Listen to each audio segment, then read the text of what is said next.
Queridos hermanas y hermanos, buenos días. Proseguimos nuestro encuentro con algunos cristianos testigos, ricos de celo en el anuncio del Evangelio. El celo apostólico, el celo por el anuncio. Nosotros estamos repasando algunos cristianos que han sido ejemplo de este celo apostólico.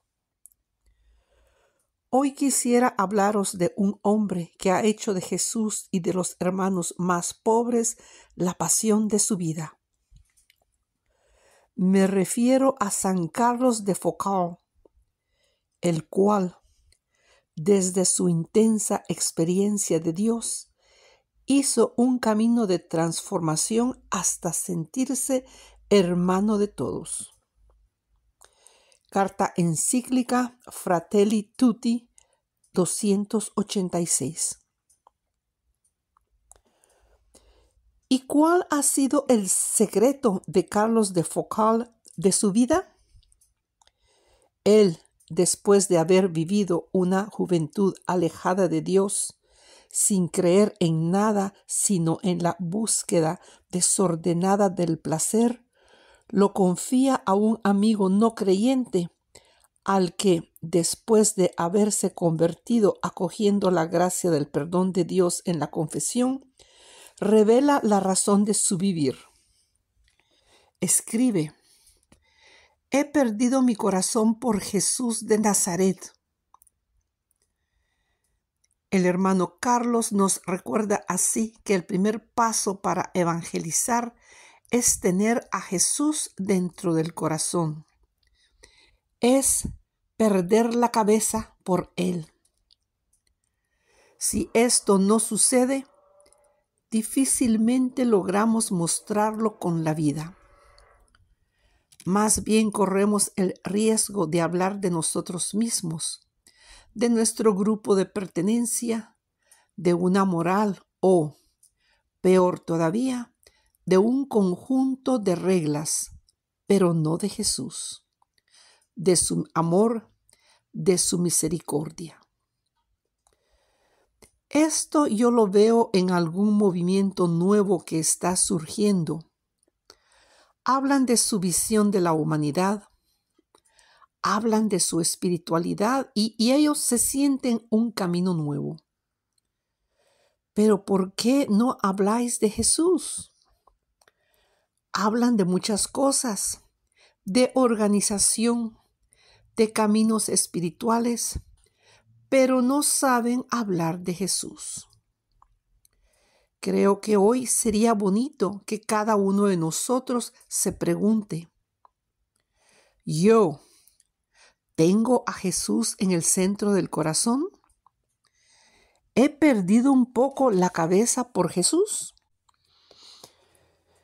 Carlos sí, hasta el punto que pasa de la atracción por Jesús a la imitación de Jesús. Aconsejado por su confesor, va a la Tierra Santa para visitar los lugares en los que el Señor ha vivido y para caminar donde el Maestro ha caminado. En particular, es en Nazaret que comprende que tiene que formarse en la escuela de Cristo. Vive una relación intensa con el Señor.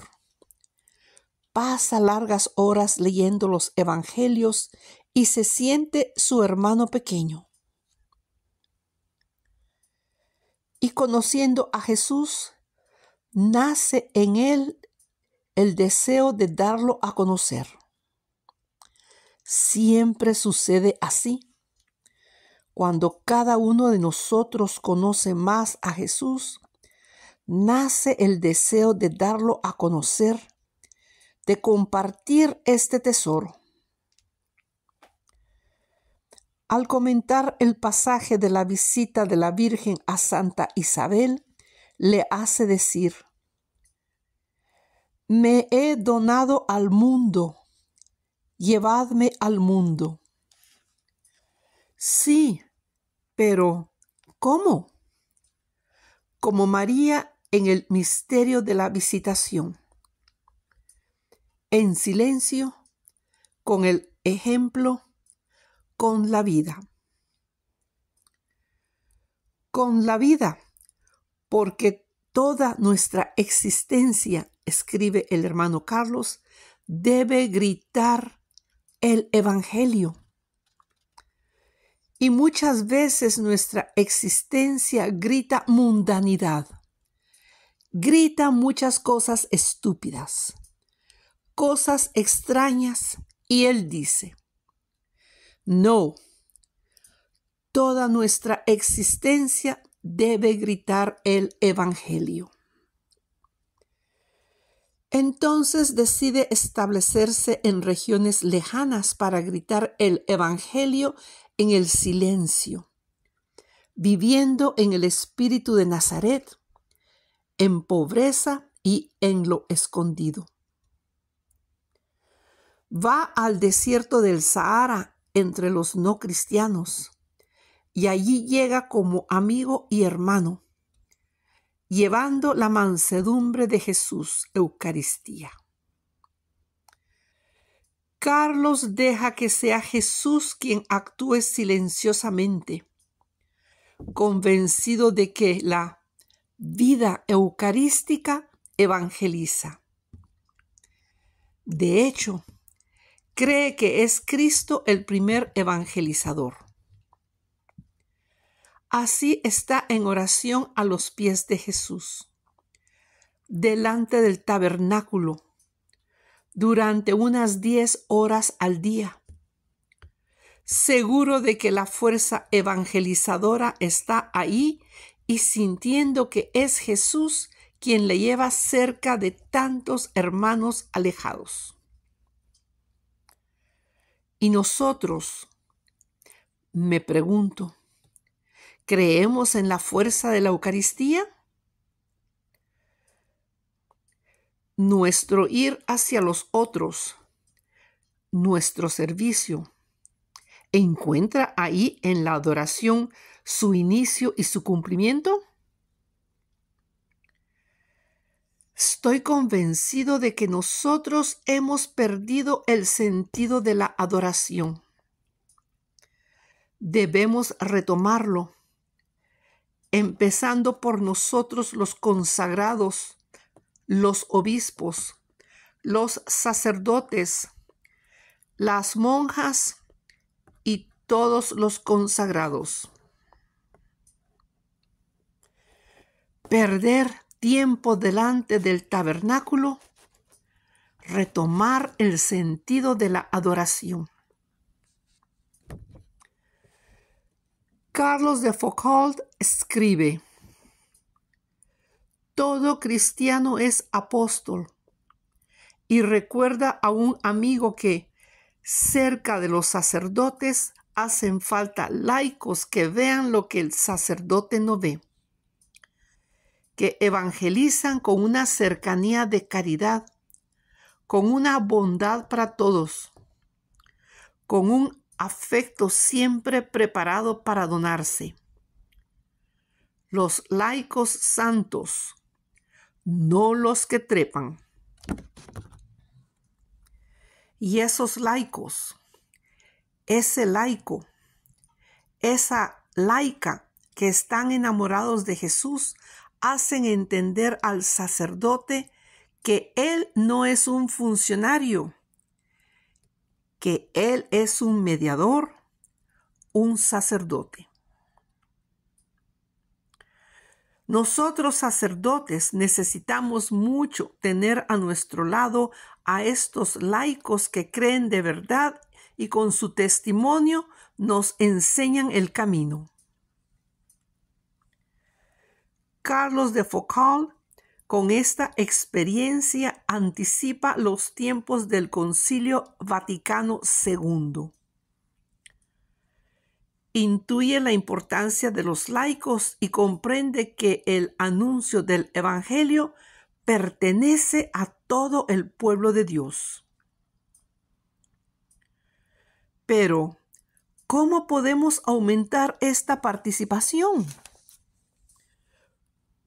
Como hizo Carlos de Foucauld, poniéndonos de rodillas y acogiendo la acción del Espíritu, que siempre suscita formas nuevas para involucrar, encontrar, escuchar y dialogar, siempre en la colaboración y en la confianza, siempre en comunión con la Iglesia y con los pastores. San Carlos de Foucauld, figura que es profecía para nuestro tiempo, ha testimoniado la belleza de comunicar el Evangelio a través del apostolado de la mansedumbre. Él, que se sentía hermano universal y acogía a todos, nos muestra la fuerza evangelizadora de la mansedumbre, de la ternura. No olvidemos que el estilo de Dios está en 3 palabras: cercanía, compasión y ternura. Dios está siempre cerca, siempre es compasivo, siempre es tierno. Y el testimonio cristiano debe ir por este camino de cercanía, de compasión, de ternura. Y él era así, manso y tierno. Deseaba que quien lo encontrara viera a través de su bondad la bondad de Jesús. Decía que era, de hecho, servidor de uno que es mucho más bueno que yo. Vivir la bondad de Jesús lo llevaba a estrechar vínculos fraternos y de amistad con los pobres, con los tuareg, con los más alejados de su mentalidad. Poco a poco estos vínculos generaban fraternidad, inclusión, valorización de la cultura del otro. La bondad es sencilla y pide ser personas sencillas, que no tengan miedo de donar una sonrisa. Y con la sonrisa, con su sencillez, hermano Carlos testimoniaba el Evangelio. Nunca proselitismo, nunca. Testimonio. La evangelización no se hace por proselitismo, sino por testimonio, por atracción. Preguntémonos entonces finalmente si llevamos en nosotros y a los otros la alegría cristiana, la mansedumbre cristiana, la ternura cristiana, la compasión cristiana, la cercanía cristiana. Gracias.